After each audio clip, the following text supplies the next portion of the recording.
అందరికీ నమస్కారం.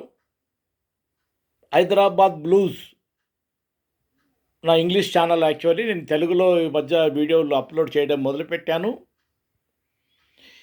ఇందాక ఇండియన్స్ ఉమెన్స్ టీమ్ ఓటమి విషయంలో సౌత్ ఆఫ్రికా చేతిలో ఇంగ్లీష్లో ఆల్రెడీ వీడియో అప్లోడ్ చేశాను. అయితే నా మెయిల్స్ 2, 3 వచ్చాయండి. సార్ మీరు తెలుగులో ఇండియన్ ఉమెన్స్ టీమ్ గురించి వీడియో పెట్టండి. మేము మీకు రెస్పాన్స్ ఇస్తాము, ఎంకరేజ్ చేస్తాము, సబ్స్క్రైబ్ చేస్తాము అన్నట్టుగా వాళ్ళు నాకు మెయిల్ ఇచ్చారు. తప్పకుండా నా వ్యూయర్స్ యొక్క ఆకాంక్షని నేను ఫుల్ఫిల్ చేయడం కోసము ఈ వీడియోని తెలుగులో కూడా అప్లోడ్ చేస్తున్నానండి.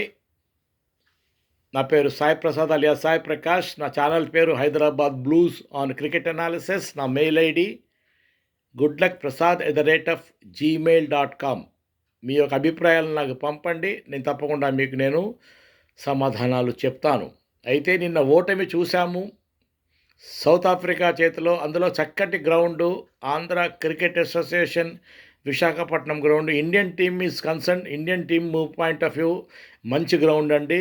మంచి మన పర్ఫార్మెన్సెస్ ఉన్నాయి ఆ గ్రౌండ్లో Indian men's team point of view. అయితే నిన్న ఓటమి బాధాకరం అని చెప్పాలి. అయితే ఒక స్టేజ్ లోపల టీవీ అనలిస్టులు ఇంక్లూడింగ్ నేను కూడా 5 వికెట్లు కోల్పోయాక సౌత్ ఆఫ్రికా 85 రన్లకి ఇండియన్ ఉమెన్స్ టీమ్ మ్యాచ్ గెలుస్తుంది అన్నట్టుగా నేను మాట్లాడడం జరిగింది. అయితే మళ్ళీ లాస్ట్లో వచ్చేటప్పటికి మాట మార్చి టీవీ అనలిస్టులు కానీ కామెంటేటర్లు కానీ ఏదైనా అవ్వచ్చు క్రికెట్ ఇది అన్నట్టుగా మళ్ళీ కొంచెం మాట మార్చినట్టుగా కూడా నేను గమనించాను. పెద్ద మిస్టేక్స్ ఏం కాదవి, ఎందుకంటే క్రికెట్ అనేటప్పటికీ అలాగే ఉంటుంది. అయితే ఇక్కడ నేర్చుకోవాల్సింది ఏమిటి అంటే నిన్న సౌత్ ఆఫ్రికా టాస్ గెలిచి వాళ్ళు బౌలింగ్ ఎంచుకున్నారు. ఒకవేళ కనుక మనం బ్యాటింగ్ ఆడితే 250, 200 పైన కొట్టాలంటేగా నేను విశ్లేషించాను. అయితే మన వాళ్ళు చక్కగా 250 రన్లు కొట్టారు. స్కోర్ తక్కువేమీ కాదండి. World cup match 50 overs match, 5 ఓవర్లు 5 రన్స్ పర్ ఓవర్ చొప్పున క్యాలిక్యులేట్ చేసినా కానీ ప్రెషర్ బిల్డ్ అయినప్పుడు 5 నుంచి 10 రన్ల వరకు పోయే అవకాశం కూడా ఉంటుంది. కాబట్టి అపోనెంట్ని మనం కట్టడి చేయవచ్చు అలా అనుకునే విశ్లేషించడం జరిగింది. అయితే ఏదేమైనప్పటికీ కూడా వాళ్ళు టాస్ గెలిచినప్పుడు ఫీల్డింగ్ ఎంచుకునే విధానం కానీ, ఆ తర్వాత వాళ్ళు బ్యాటింగ్ యొక్క ఆర్డర్ని ప్లాన్ చేసుకునే విధానం కానీ, బ్యాలెన్స్ ఆఫ్ ద టీమ్ అంటాము, అది కూడా వాళ్ళు అరేంజ్ చేసిన విధానం కానీ, 85 రన్లకి 5 వికెట్లు కోల్పోయిన టీము ఎంత డిమోరలైజ్డ్గా ఉంటుందో అందరికీ తెలుసు. అయితే ఓడిపోతారు అనుకున్న మ్యాచ్ని వాళ్ళు కేవలం 2 వికెట్లు మాత్రమే కోల్పోయి 5 వికెట్ల తర్వాత మ్యాచ్ను వాళ్ళ వైపు తిప్పుకొని వాళ్ళు ఒక గెలుపుని సాధించారండి. దాన్ని అంటారు ప్లానింగ్ ఆఫ్ ద ఇన్నింగ్స్ అని, దాన్ని అంటారు స్ట్రాటజికల్లీ కరెక్ట్గా ఉన్నారని చెప్పి వాళ్ళ యొక్క టీం యొక్క స్ట్రెంగ్స్ వీక్నెస్ తెలిసి ఆ డిస్ట్రిబ్యూషన్ ఆఫ్ ద బ్యాటింగ్ని వాళ్ళు ఆ విధంగా చేశారు. అయితే ఇండియన్ టీం మాత్రము ఒక ట్రెడిషనల్ వేలోనే ఆడింది అని చెప్పక తప్పదు. నా అబ్జర్వేషన్ పాయింట్ ఆఫ్ వ్యూ మనకు కూడా ఒక ఆల్టర్నేటివ్ ప్లానింగ్ అనేది, ఒక స్పేర్ బౌలర్ అనేది కనుక మనం పెట్టుకుని ఉండుంటే, వాళ్ళు ఊహించని విధంగా ఒక బౌలర్ని కనుక ఇంట్రడ్యూస్ చేసి ఉంటే లాస్ట్ మూమెంట్లో మేబీ మనం విక్టరీ తీసుకునే వాళ్ళము. ఏదేమైనా కానీ సౌత్ ఆఫ్రికాని మనం తప్పకుండా మెచ్చుకోవాలి. వాళ్ళు ఏ విధంగా అయితే మ్యాచ్ మన మీద గెలిచారో 5 వికెట్ కోల్పోయాక కూడా 252 రన్లు తక్కువేమీ కాదండి. అయినప్పటికీ కూడా 5 వికెట్ కోల్పోయిన టీము ఏ విధంగా మ్యాచ్ని వాళ్ళ వైపు తిప్పుకున్నారు అనడానికి ఒక ఉదాహరణ.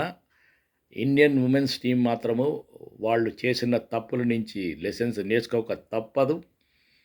ఇప్పుడు నెక్స్ట్ మ్యాచ్ ఇంకా టఫ్ ఉంటుందండి. మనం వరుసగా ఆడబోతున్నాము ఆస్ట్రేలియా, ఇంగ్లాండ్, న్యూజిలాండ్తో ఆడబోతున్నాము.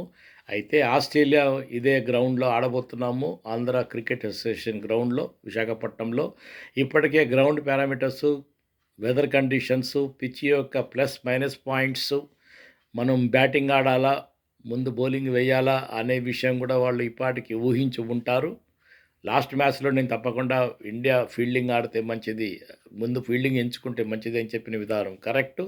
అయితే బ్యాటింగ్ ఆడితే మాత్రం 250 రన్లు కొట్టాలి అన్నట్టుగా కూడా చెప్పారు. 200 ప్లస్ కొడితే మంచిదన్నారు. 250 రన్లు మరి కొట్టారు, అది మాత్రం బాగానే ఆడారు. ఏదేమైనా కానీ మనం ఒక్కోసారి మన ఒక బ్యాటింగ్ని డిస్ట్రిబ్యూట్ చేయడం విధానంలో చేస్ చేయాలంటే ఎటువంటి స్ట్రాటజీస్ మనం పాటించాలి, స్పిన్ అటాక్‌ని ఎప్పుడు తేవాలి, ముందు లెఫ్ట్ ఆర్మ్ స్పిన్నర్‌ని తేవాలా, రైట్ ఆర్మ్ స్పిన్నర్‌ని తేవాలా, ఏ బ్యాట్స్‌మెన్ ఏ విధంగా ఆడుతున్నాడో అనే వీడియోలు కూడా చూడడంలో తప్పు లేదు. నెక్స్ట్ మ్యాచ్ మనం ఆస్ట్రేలియాతో ఆడబోతున్నాం కాబట్టి నేను ఆల్రెడీ చెప్పానండి. మెన్స్ టీమ్ ఏ విధంగా అయితే స్ట్రాంగ్‌గా ప్రిపేర్ అవుతారో మ్యాచ్‌కి అందులో వరల్డ్ కప్ కాబట్టి ఇటు ఆస్ట్రేలియా, న్యూజిలాండ్, సౌత్ ఆఫ్రికా ఇవన్నీ కూడా ఇంగ్లాండ్ ఇవన్నీ కూడా మెన్స్ టీమ్‌కి తక్కువేమి కాదండి. Physical fitness point of view, technical point of view వాళ్ళు చాలా టఫ్‌గా ఉంటారు. ఇండియన్ ప్లేయర్స్ వీక్ అని నేను చెప్పటం లేదు. అయితే ఇండియన్ టీమ్‌తో కంపారిజన్ అయితే వాళ్ళ యాటిట్యూడ్ పాయింట్ ఆఫ్ వ్యూ, వాళ్ళ ప్రిపరేషన్ పాయింట్ ఆఫ్ వ్యూ మాత్రం వాళ్ళు ఒక ముందంజలో ఉన్నారు అని చెప్పక తప్పదు. వచ్చే మ్యాచ్ అదే గ్రౌండ్ ఆస్ట్రేలియాతో ఆడుతున్నాము. ఆ తర్వాత గ్రౌండ్ మాత్రము మనము ఇంగ్లాండ్‌తో ఆడబోయే గ్రౌండ్ హోల్కర్ గ్రౌండ్ ఇండోర్. అది చాలా చక్కటి బ్యాటింగ్ ప్యారడైజ్ అండి. ఏదేమైనా బ్యాటింగా, బౌలింగా అని డిసైడ్ చేసే ముందు ఒక ప్లానింగ్ మాత్రము మనం చేసుకోవాల్సి వస్తుంది. ఒక్కొక్క బౌలర్ ఎగ్నెస్ట్ మనం ఎలా ప్లాన్ చేసుకోవాలి, ఎన్ని రన్లు సాధిస్తే అపోనెంట్ మనని చేస్ చేయలేరు అన్న ప్లానింగ్ జరగాలి. ఒకవేళ మనం బ్యాటింగ్ ఆడితే మాత్రము ఎన్ని రన్లు మనం ఎస్టాబ్లిష్ చేసి వాళ్ళని బరిలోకి దింపాలి అన్నట్టుగా ఆడాలి. మనం కనుక బౌలింగ్ వేస్తే అపోనెంట్‌ని మ్యాక్సిమం ఏ స్కోర్‌లో మనం అవుట్ చేయాలి అన్నట్టుగా కూడా ప్లానింగ్ కరెక్ట్‌గా ఉండాలండి. ఫీల్డింగ్ ప్రాక్టీస్ బాగా చేయాలి. వికెట్ కీపర్ కొంచెం వీక్‌గా కనబడుతున్నాడు. వికెట్ కీపింగ్ కొంచెం ఇంప్రూవ్ అవ్వాలి. Indian team women's team point of view ఏది ఏమైనప్పటికి కూడా ఒక చక్కటి గుణపాఠాన్ని మనకి సౌత్ ఆఫ్రికన్స్ నేర్పారు ఇండియన్ ఉమెన్స్ టీమ్‌కి అని చెప్పక తప్పదు. ఈ వీడియో నేను ఎక్స్‌క్లూసివ్‌గా తెలుగు ప్రేక్షకుల గురించి వాళ్ళు అడిగారు కాబట్టి తెలుగు ప్రేక్షకుల గురించి నేను వీడియో అప్లోడ్ చేస్తున్నానండి. అయితే ఇక ముందు నేను ఉమెన్స్ వరల్డ్ కప్ అయ్యేంత వరకు ఇండియా బరిలో ఉన్నంత వరకు నేను తెలుగులో వీడియోలు అప్లోడ్ చేస్తూ ఉంటాను. అంటే ఒక వీడియో ఇంగ్లీష్‌లో, ఒక వీడియో తెలుగులో నేను అప్లోడ్ చేయబోతున్నాను. తెలుగు వ్యూవర్స్ గురించి తెలుగులో, ఇంగ్లీష్ వ్యూవర్స్ గురించి ఇంగ్లీష్‌లో నేను వీడియోలు అప్లోడ్ చేయబోతున్నాను. ఏదేమైనా ఆంధ్ర క్రికెట్ అసోసియేషన్ గ్రౌండ్ మాత్రం ఇటు బ్యాటింగ్‌కి, ఇటు బౌలింగ్‌కి అనుగుణంగా ఉండింది. మనం దాన్ని అడ్వాంటేజ్ తీసుకోలేకపోయాము. అయితే టాస్ వాళ్ళు గెలవడం వల్ల పోయిన మ్యాచ్ మాత్రము టాస్ మీద ఆధారపడింది అని చెప్పలేం. కానీ 252 రన్లు తక్కువ కాదు కాబట్టి ఏది ఏమైనా కానీ ఇటువంటి మ్యాచ్లు ఆడినప్పుడు ఇండియన్ టీం మాత్రము ఒక ప్లానింగ్ ప్రకారం వెళ్ళాలి. ఒక స్టేబుల్ బ్యాటింగ్ ఉండాలి. పార్ట్నర్షిప్స్ బిల్డప్ చేయాలి.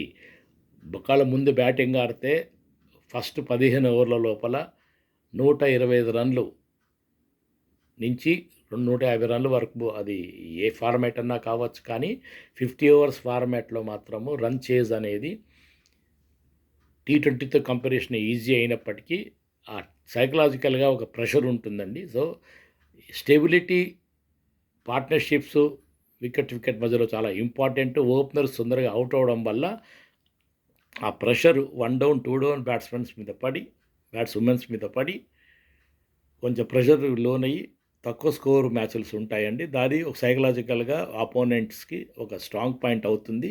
కాబట్టి అది కాకుండా ఓపెనింగ్ పార్ట్నర్షిప్ సరిగ్గా చేసి ఫస్ట్ 10 ఓవర్ల లోపల కనీసం 100 రన్లలో మనం కొట్టినట్టయితే మిగిలిన ఓవర్ల లోపల స్కోర్‌ని గనక ఇప్పుడు 252 వాళ్ళు కొట్టగలిగారు కాబట్టి ఆస్ట్రేలియా ఇంకా బెటర్ టీమ్ కాబట్టి మనం ఇంకా బాగా ప్లాన్ చేసుకోవాలి. ఈసారి 275 రన్లు తక్కువ కాకుండా గనక మనం టార్గెట్ ఇచ్చినట్టయితే ఏమన్నా ప్లానింగ్‌కి అవకాశం ఉంటుంది.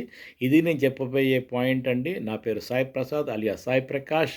గుడ్ లక్ ప్రసాద్ @gmail.comకి మెయిల్స్ ఇవ్వండి మీరు. నాకు మీ వీడియోస్ పంపండి. నేను మరొక వీడియోతో ముందుకొస్తాను. మీ యొక్క ప్రశ్నలకు సమాధానాలు చెప్తాను. తెలుగులో హైదరాబాద్ బ్లూస్ ఆన్ క్రికెట్ అనాలిసిస్‌లో నేను వీడియోలు అప్లోడ్ మొదలుపెట్టాను. సో, ఈ వీడియో విని నాకు కనుక మీరు సమాధానాలు చెప్పినట్టయితే I will be very happy అండి. సబ్స్క్రైబ్ చేయండి. నా ఛానల్‌ని మీ మధ్యలో షేర్ చేసుకోండి. ఎక్కువగా అధికులు నాకు వ్యూవర్స్ వచ్చేలాగా మీరు నాకు తోడ్పడండి. ధన్యవాదాలు. నమస్కారం.